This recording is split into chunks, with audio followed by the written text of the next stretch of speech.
Balandia, micro du pasteur Bobo, partout où vous êtes à travers le monde. Mbote, bonne année 2017. Dans cette Nimboula, mais combattant les bossos, Toyambi, Ezali, Babi, Balukuna, Tozana, Babi, Balukuna, Bossepernaï, Babi, Balukuna, Oyo, Azalaki même président élu. Il y a des combattants, dans la période où les combattants, il fallait y a Belgique. Il fallait structurer le mouvement. Il y a une élection, il y a une commission électorale. Il y a une élection, Babi a chaque candidature. Babi a l'écaki, mais après, il pose un problème. Moi, on a dirigé le débat, il y a une commission électorale, entre autres, j'étais avec le docteur Wilke Salongo,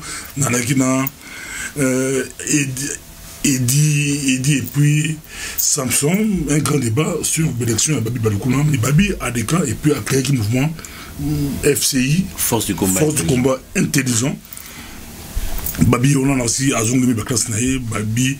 Je crois d'ici là, à 6% à droit dans l'université à Mons, Babi, Tomoni, na Kazakanae, Babi, tu es ceux qui Azoki de Kinshasa, mais tout ça, Babi, tu as commenté d'abord, Baliboso, Mbote, Babi, Balikoun. Mbote, pasteur, Mbote, Nabalandi, meilleur vœu, Nabatunios, Mazota, Lalelo, et puis, Naba politicien congolais, Nabande Kwasenko.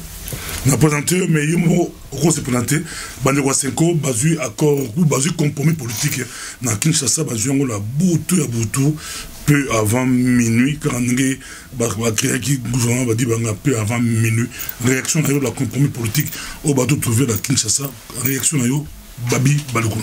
Ben, yo benyango compromis, ngala benyango accord, ça dit la même chose. Ezalika kalikamba boyokani, c'est-à-dire elinkoloba batu bayokani po basala quelque chose. Premier sentiment ezaya sengo, parce que pas eto outi tozayi na kati incertitude. On ne savait plus ndenge toujours poussa na le 19, na ndenge pe le 19 angoya ki koleka, na bizaleli ya Kabila, on ne savait plus on allait vers où, il allait rester combien de temps. Mais ici, cet accord nous permet quand même de commencer à avoir des échéances. Koeba, échéance, Moussou Sezali quand, Koeba, gestion, il y a transition, Oyo, Ezali Nengenini. Puis je crois que, Balobarana Lopoto, mieux vaut un bon arrangement que un mauvais procès.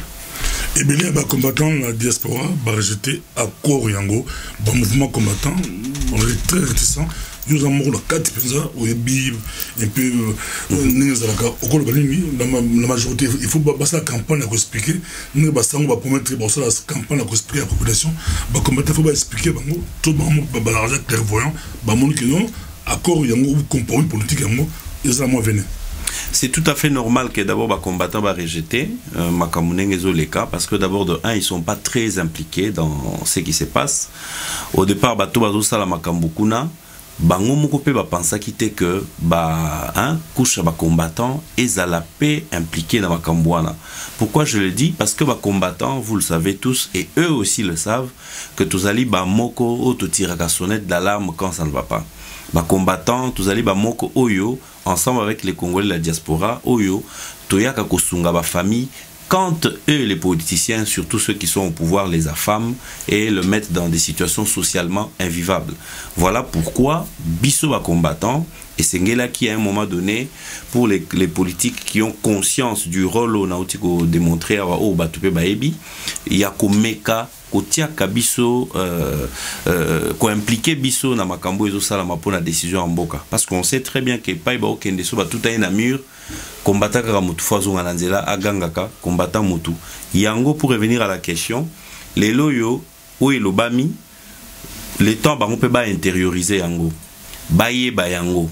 Ba comprendre bien fondé na bango, tout à fait qu'il faut une campagne de vulgarisation.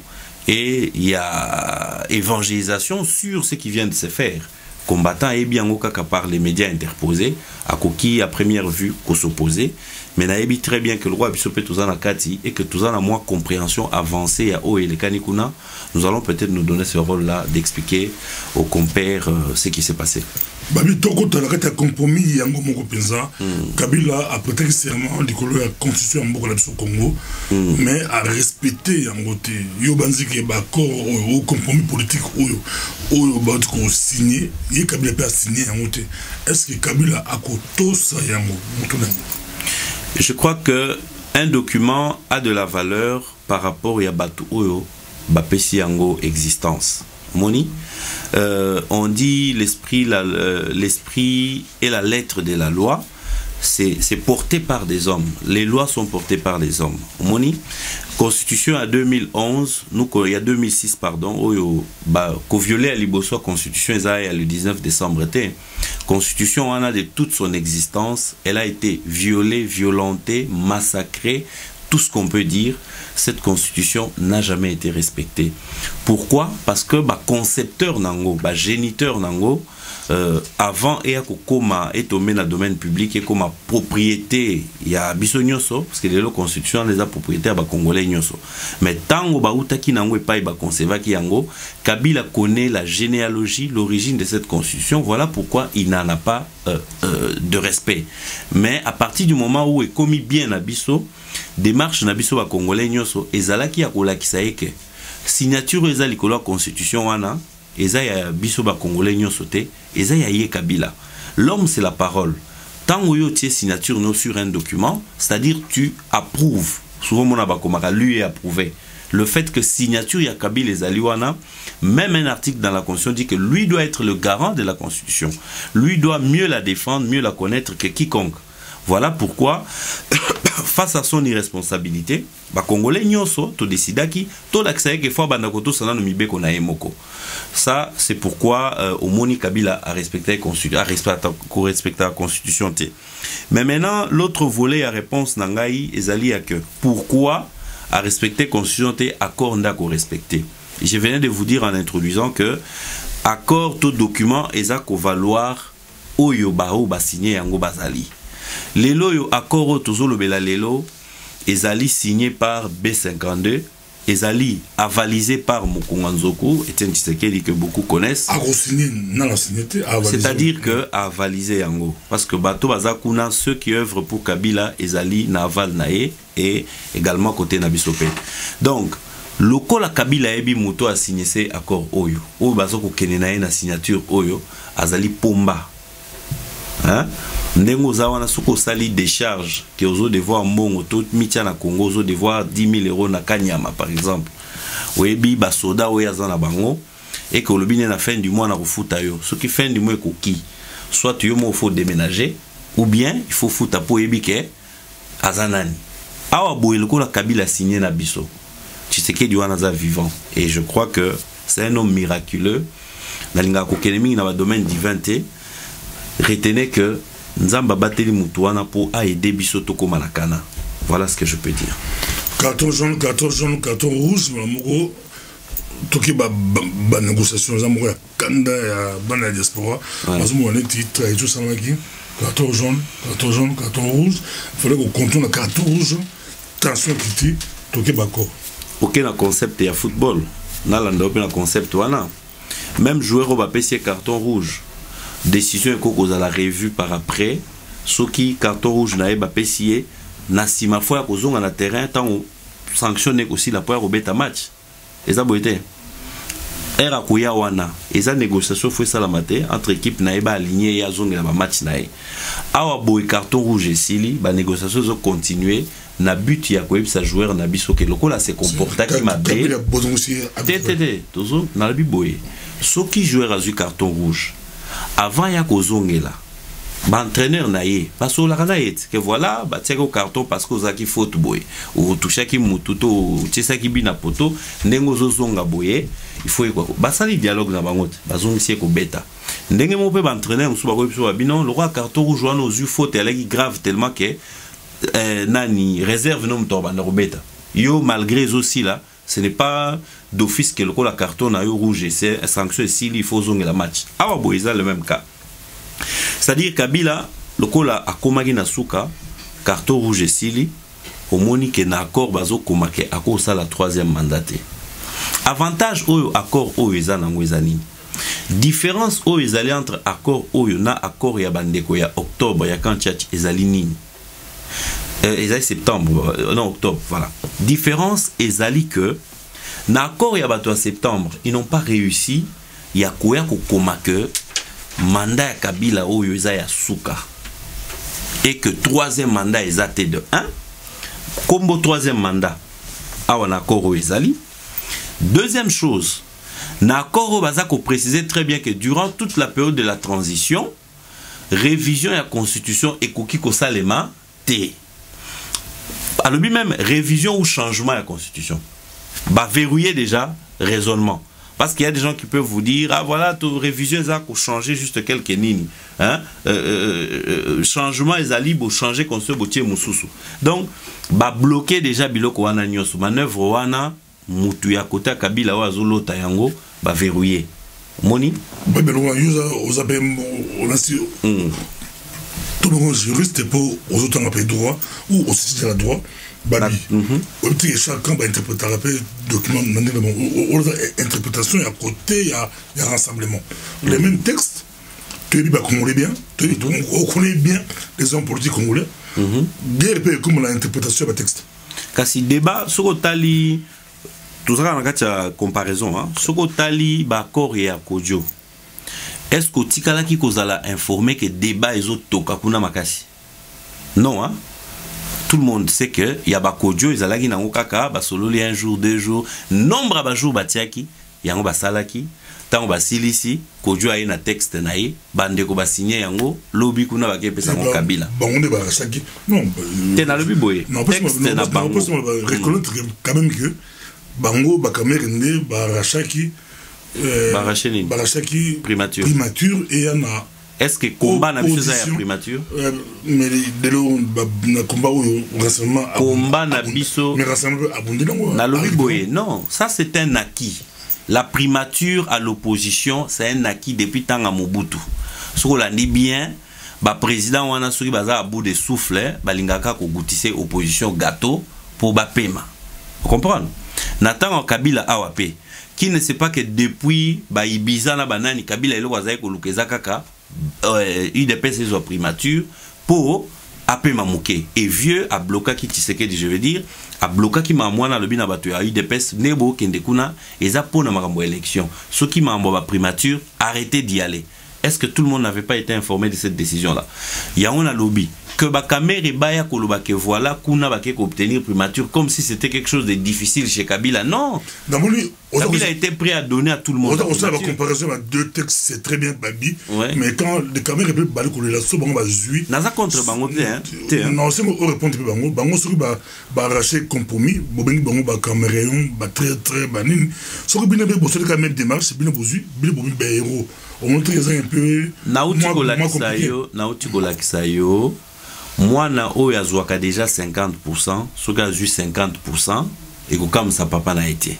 Mais moi, na wa outi kozwa 70%, papa n'a été, à quoi ça y est, toké na sombelo crème na quoi. Parce que outi kozwa 70%, contrairement peut-être na bandekono bazwaka 50%. Awa ndenge toujours sola awa, bakamere bakendeki kozwa oyo zo benga ba arraché. Moi, je te l'ai dit dans mes termes, dans ma compréhension, bakei kozwa ce qui revient à l'opposition des droits. Ce qui revenait à l'opposition des droits. Oyo sikoyo ba oyo baninga ya o bazana 5 y compris mo pe caméra qui mazali na ngambo ya bato ya Kabila. Oyo ba oyo ya biso ya rassemblement ba uti ko obtenir ezali loko ezotungisa congolais. La répétition est la mère de la science. Congolais lingaki Kabila ya koloba ke troisième mandat et kozalate. Lokwa Kabila zana li kukuma munoko na eli koloba yango te d'ailleurs azana ki baba na munoko na po aloba likambwana.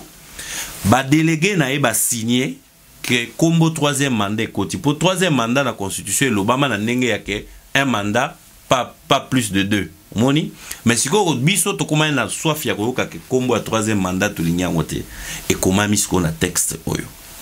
Deuxième chose, réforme la constitution et comment mi wanana changement la constitution que eza possibilité. Boyebi livre bocha ba komakate. Inanition de la nation ou révision de la constitution. Ah, boisiko, tout est bloqué en route. Sima, le kola aki wane se zoamaki, merci na bakamere, si bakende ko récupérer ce qui était des droits à l'opposition. Le rassemblement n'a fait que récupérer ce qui était déjà sur la table de l'opposition. Pour la kosale la yango. Comment voulez-vous que le rassemblement qui a eu les deux points principaux na utio loba awa, asundolao bakamere basi bazoaki? Non, il fallait quand même qu'on récupère. Moi, un petit mot, mais pour place, il y a diaspora.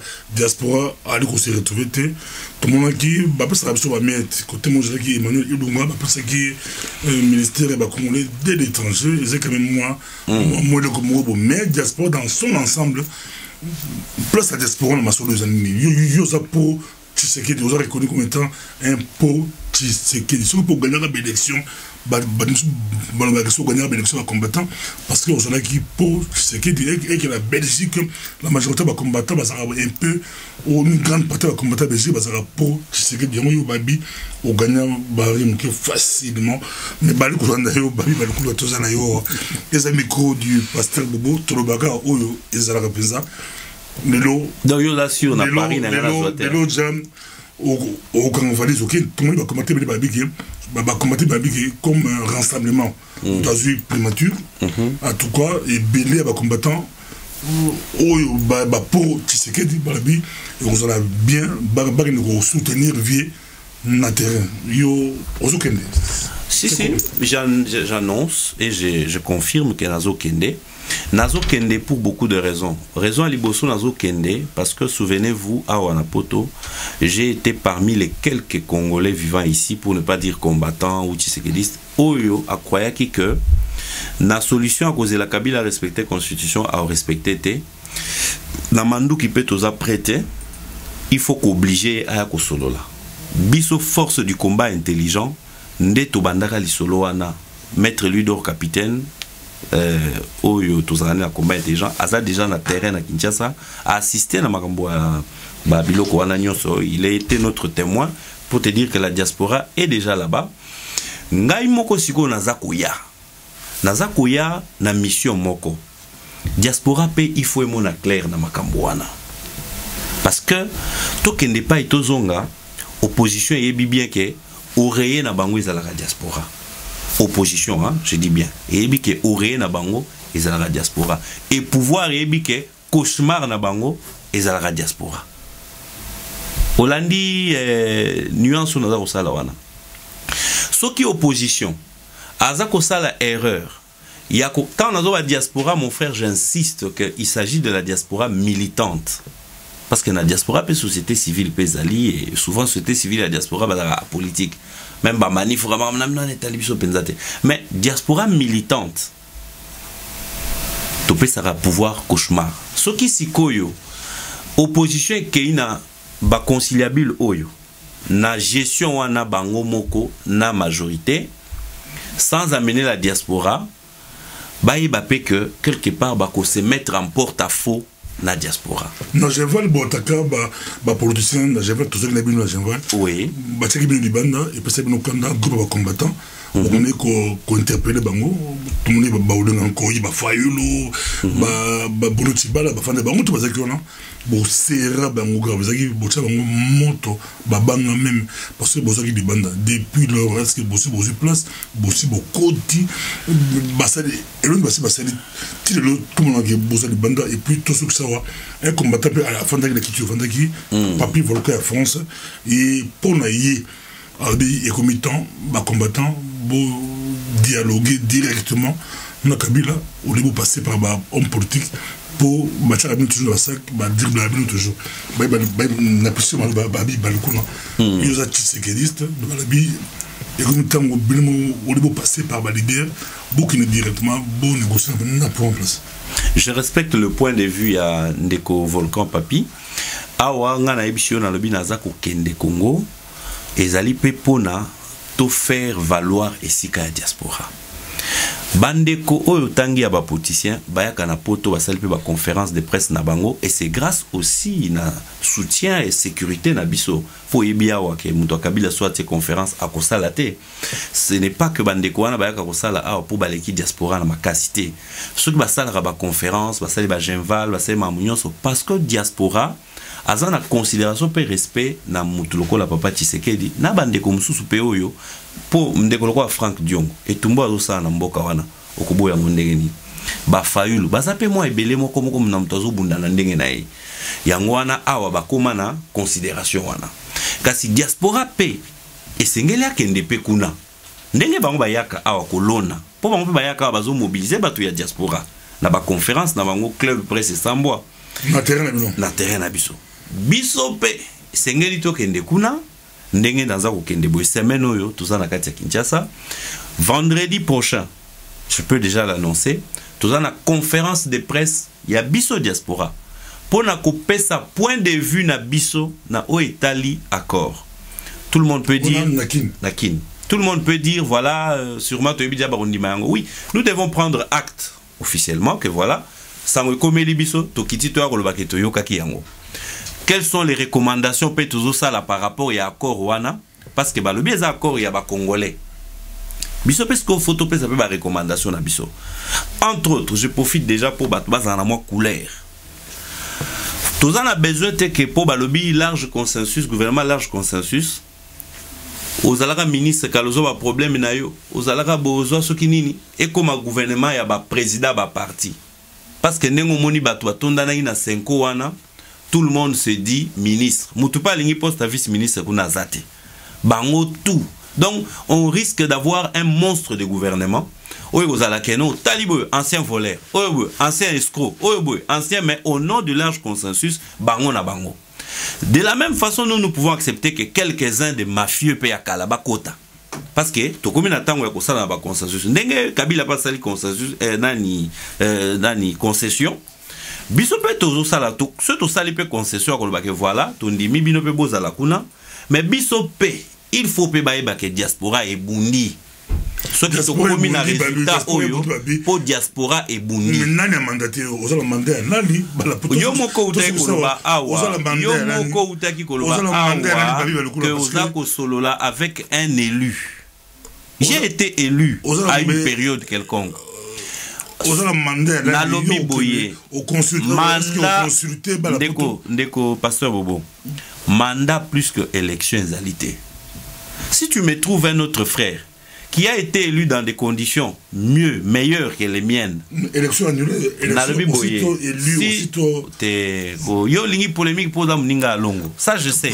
Mais na lobby boye. Polémique c'est réalité. C'est pas grave. Ala pe mndeko na ngai. Na lobby boye. Na lobby boye pasteur. Na déjà débat, il y a débat annulation. Na lobby. Soki otrouvele ngai ndeko moko boye o pe basi ba ponaye ata na batumi balé batumi sa basali réunion moko transparente et publique parce qu'on a besoin de la public. So trouver ndeko wana na ko ebse ndeko le ko bala kinga yo pe ba voter to kenda ensemble na ki o consulter na le bibo conférence montre la émission conférence takin ndeko émission to sala na yo pourquoi na lobi ke nazo kende c'est dans une semaine to sa no émission presque une semaine avant. Pourquoi tout ça là yango? Parce que na bandeko nyoso te. Le temps est court. Ba Kinshasa bazo la bisote que tout ça na pe ba ya biso conclave tout ça. Na sali émission pour justement bandeko ba komona. Tout ça na Facebook lelo mobile makambo évolua. Ndeko amoni kaza na proposition. Ndeko babi na ebi ndengo zo ke Kinshasa lobali kamboyo. Ndengo zo ke Kinshasa bundela boyo. Okomelinga inbox. Obengi na numéro de téléphone na permettre lelo pesa numéro na ngai bandeko ba benga tozana nususu na 5 jours avant conférence de presse wana poto ko akoyeba makambo to loba kuna et tenir compte na large avis ya bandeko nyoso. Est-ce que ko babi balukuna bo se pili penza que babi balukuna na période oyo aki président FCI à ça ba combattant nyoso a consulter ba combattant pour ba kende ko kanga concert ya JB piano pour la concert au sala consultation biso caméra za la comme tout monde et bien ba combattant ba ya pour beaucoup JB piano mais pour la de Congo babi balukuna attendez au sala attendez une minute pour lancer message basé par rapport à l'équipe, par rapport à l'accord et puis à venir dans le Congo. Pesa message na diaspora, na bana kin pe bana magie à communication, na kin bali Pour na bana poto, je sais que belé ba omi tout na mende ko yo na ba problème tout ça pourquoi tout royo ndimi okende. Na ndimi okende parce que accord wana avant ezwama basala ki ba commission, il y a une commission au babenga ba ngomoko décrispation de la sphère politique. Donc batangi quelques kombo kuna ya batu oyo baza ba prisonnier, ba o baza ba exilé, j'ose croire que c'est juste échantillon moko sur baka ya bandeko belé.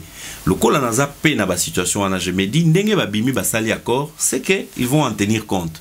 Et là je me sens en sécurité d'y aller parce qu'il y a les nôtres rassemblements ba signé nzela mona bandeko wana. Donc s'il arrive un problème de toutes les façons rassemblement et diaspora naza kotika nzela nanga na maboko na bino.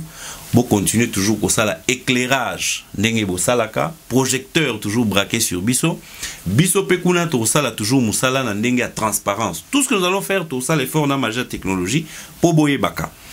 Donc eloko etikale zalika kayake bandeko bazana Kinshasa tozoya poto solola. Entre signer un accord et arriver au bout ya combat na biso, c'est deux choses différentes. Combat na biso ezali multisectoriel et multiforme. Tobundaka contre individu kabilate. Tobundaka contre un système politique qui nous a mis à genoux. Par l'alternance, nous avions espéré que ekoki komema biso pe ba projet politique ya développement mususu eya esungamboka ekende liboso. Awa boye tozoke na kabila na ane oyo soki esimbi po alongwa na décembre et puis tomeka kotala etumbande bandi sikoyo gouvernement kokota transition ekosala ndenge nini élection ngo babanda osala ndenge nini yango vigilance il faut et se multiplier koleka ndenge zalaki liboso même batu tovandaki na bango to kansate ke bango nde bakozala bassin à partir du moment où ça deviendra un gouvernement de la République. Un monsieur qui était dans l'opposition, qui est au gouvernement, devient critiquable au même titre qu'Endeko Nyonso Asazala dans le gouvernement. Donc préparons-nous à critiquer l'action de nos frères, mais ne faisons pas des critiques acerbes. Tout ça, la critique, en tenant compte que les nôtres vont entrer dans cette affaire pour le bien de nous tous. Merci. Merci beaucoup, Ezalaki Babi. Balukuna boyoki bolandi bosepeli azokenekin nasi biso tolanda tina na Kinshasa tozo la kin pour la bino. Merci de tout le monde prochainement.